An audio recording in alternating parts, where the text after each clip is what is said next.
दुर्गा मंदिर में नवरात्रि के पूजन की धूम मची हुई थी। एक और माँ के दर्शन के लिए भक्तों की भीड़ लगी हुई थी और दूसरी पंडित जी सभी भक्तों को नवरात्रि की कथा सुना रहे थे। नवरात्रि के अंतिम दिनों में कन्या पूजन का विशेष महत्व माना गया है। कहा गया है कि कन्याएं स्वयं देवी दुर्गा का रूप होती। अब मैं आपको कन्या पूजन से जुड़ी एक सच्ची कहानी सुनाता हूँ। एक गांव में दो भाई रहते थे, रमेश और सुरेश। बड़े भाई रमेश की सवेरों की दुकान थी और धन की कोई कमी नहीं थी। वही छोटा भाई सुरेश चाय का ठेला चलाता था। रमेश की पत्नी शालिनी को अपने धन का बहुत घमंड था और सुरेश की पत्नी सुधा अत्यंत सरल और शांत स्वभाव की थी। के दिन शुरू होने वाले थे। दोनों शालिनी और सुधा ने अपने अपने सामर्थ्य के हिसाब से माँ दुर्गा की पूजन की तैयारियां की थी। शालिनी ने अपने घर एक भव्य माँ दुर्गा की प्रतिमा लाई थी और एक पंडाल बनाया था। सभी गांव वालों को निमंत्रण दिया था। जबकि सुधा के घर सिर्फ थोड़े से फल और बाकी पूजन सामग्री थी। वह यही फल खाकर व्रत करती। एक दिन दोनों देवरानी जेठानी की मुलाकात हुई। सुधा ने नम्र होकर पूछा, अरे भाभी कैसी हो? शालिनी बोली, हाँ ठीक हूँ, मैं तो कन्या पूजन के लिए सामान लेने जा रही हूँ। तू किस तरफ?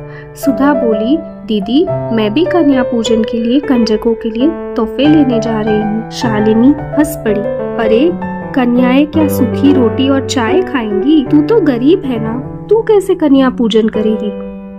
सुधा ने कहा, दीदी माता रानी की कृपा से जितना बन पाएगा उतना मैं जरूर करूंगी। शालिनी ने सुधा से कहा कि कल घर आकर मेरी मदद करना। सुधा ने सोचा, माता रानी की प्रसाद बनाने का मौका भला वो कैसे छोड़ सकती। उसने तुरंत हाँ भर ली। रात को जब सुरेश घर आया तब उसने पूछा, अजी सुनते हो, कल कन्या पूजा के लिए प्रसाद का सामान लाना है और दीदी के घर भी जाना है। आप पैसे लाए हो ना? सुरेश बोला, मुझे माफ कर दो सुधा, आज कोई चाय पीने नहीं आया, मैं पैसे नहीं ला पाया। क्या हमारे घर कन्या पूजा नहीं होगी?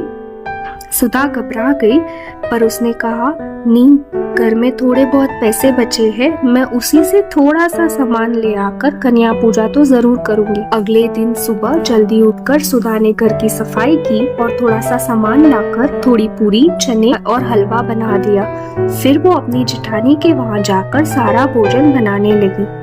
भी कन्याएं पहले जेठानी के वहाँ गई। जब शालिनी ने देखा कि कन्याएं 9 से ज्यादा है, उसने कुछ कन्याओं को वापस जाने कर दिया। कहा कि मैंने तो 9 कन्याओं का ही भोजन बनाया है। उसके घर ढेर सारी सजावट और विभिन्न मिष्ठान थे।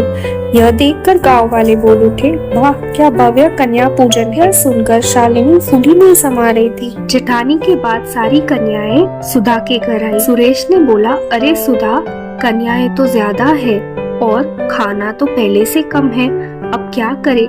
सुधा बोली, कोई बात नहीं, कन्याएं तो माता का रूप होती है, सबको आने दो, आगे का जो होगा देखा जाएगा।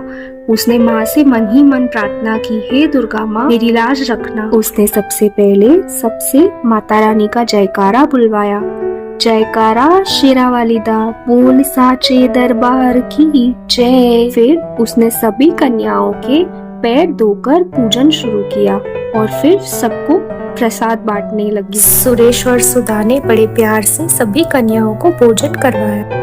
अंत में और खाना बच गया था। सुरेश ने कहा, आज तो सचमुच माता रानी ने हमारी लाज रख ली।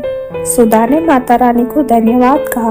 वह जानती थी कि यह चमत्कार स्वयं माता रानी का था। माँ ने उन पर खूब आशीर्वाद बरसाए। देखते ही देखते सुरेश और सुधा की हालत सुधर गई, पर शालिनी के घर बरकत कम होती गई। वह समझ गई कि माता भव्यता से पहले सच्चे मन और भक्ति को स्वीकार करती है। यदि आपको ये कथा पसंद आई हो तो वीडियो को लाइक और चैनल को सब्सक्राइब करना ना